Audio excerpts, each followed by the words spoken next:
Bismillahirrahmanirrahiim. Subax wanaagsan saaxiibayaal. Waan rajeynayaa inaan nabad ka cadeen.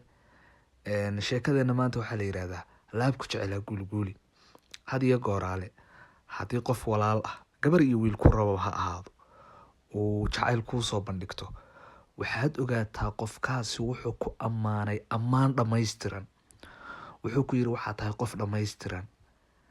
Wuxuu ku yiri waxaa tahay dumarka mudankood ama ragga mudankiis. Marka qofkaasi waa inuu dadka kaaga sokeeya. Dhowr sababood yaa sababahaya qofka inaad aadamaha ka jeclaato. Horta number 1 sida biyaha ay u cad yihiin yaad qofkaas ugu caddahay qalbigiisa oo uun xaggaaga wax bermadow aanu kala hayn. Waayadii kaltuun bacado fanaanadeena Soomaalidu markay heesaysay lahayd adna camal haboono inaad tahay qof caaqila iyo hanad codkaro hogeysinimo ku caanbaxay cindigayga laabtay dadba ka calmaday iyo ruux ku caashaqa garan. Marka waxaad ogaanaysaa hadiyo goor ala qofka ku calmada inuu yahay qofka dadka kuugu dhow qariib linaas dhamaanta ummadda oo dhan qofka kuugu dhow inuu yahay inaad ogaatid. Marka waa inaad qofka ilaashato xataa haddii markaa qirada iyo jacaylka uu kuu soo bandhigay aadan markaa qaadi karaynin waa inaad gobayso oo aad ku sooriyeyso hadalka uu ka gobanimo badan yahay. Laabku jecel ha guulguulin, ha u gafin qof kuu baahan, ha gariifin ruux doora gobta maanta kula joogta adiidiyaanay kaa gaari.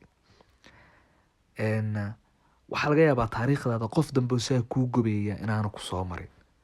Marka hadiyo goor ale waxaan mar walba dhalinyarada ku dhiirigeliyaa meelo badanna waan ka sheegay qofka ku calmada waalidka ka bacdi waa qofka taariikhdaadu ay sida mooda galabeed ugu caddahay oo aan wax bermadow ku hayn. Marka waa inaad qofka ilaashato.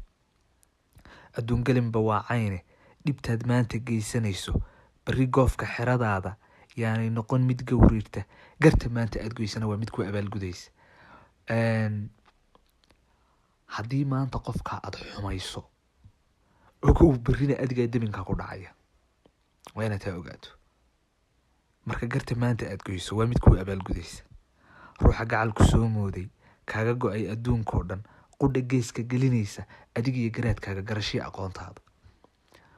Waa lagu soo martay gurigaagii baa la yimid waxaa la yiri waxaad u qalantaa aadmiga dhan ee mindha 6 bilyan ee adduunyada ku nool ruuxii iiga socnaa ajab adoo sida lagu yiri haddaad gunimo ku abaalgudo dee adiga iyo garaadka garashii aqoonta. Marka biyo dhaca qormadaydu waxay tahay ruuxa ku jeclaaday kaa socday bulsho weyn kaa calmaday adduunyada intaa la eg inuu ku karaameeyay adiguna karaamada waa inaad guddo.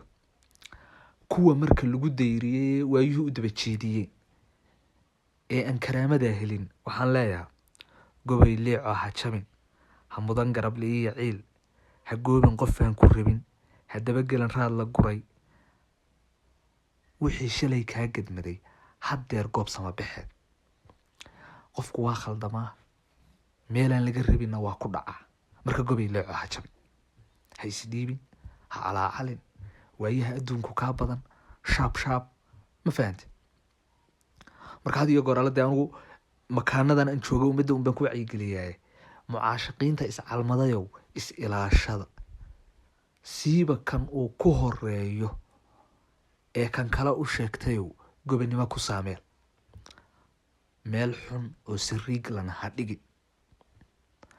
Haddii marka ay waxa weeye kula sanbiri raxato ood salaanka seegtidna waayuhu waa kuu samaanayaan ha isdhiibi. ayadana taladaasaan siinaya qofka waxa weeye waayuhu u daba jeediyeen oo suxuunta qalalan ay uga sharqamiyeen. صباح الخير.